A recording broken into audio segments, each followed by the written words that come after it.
And earlier today, helicopters in formation over Fifth Avenue, a sea of blue and a final tribute. CBS 2's Lou Young was there as the city said a final goodbye to Detective McDonald.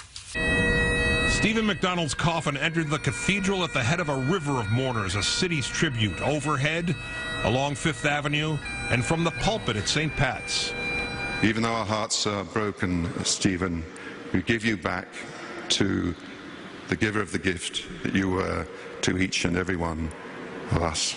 A cop felled by a teen's bullet, physically paralyzed but able to inspire. It happened in 1986. Stephen McDonald, newly married, his wife 3 months pregnant.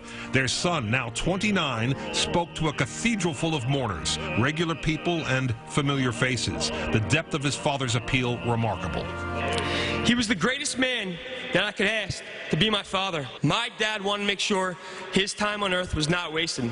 You have to imagine 3 decades breathing with the aid of a machine. That his body endured is remarkable. That his spirit prevailed is a miracle. From day one, we never thought that Stephen was going to survive. The amazing thing, the miracle of the whole thing is that Stephen pulled through.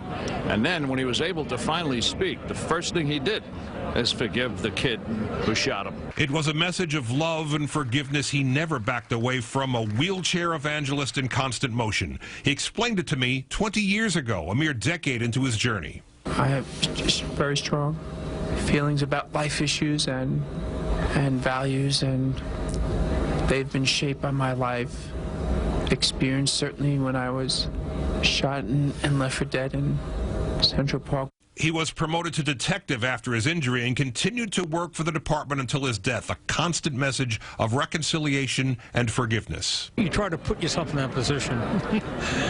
I certainly couldn't have done it. None of us do, which is what makes his life all the more remarkable. We're in Midtown. Lou Young, CBS 2 News. Detective McDonald was laid to rest at Holyrood Cemetery in Westbury, Long Island.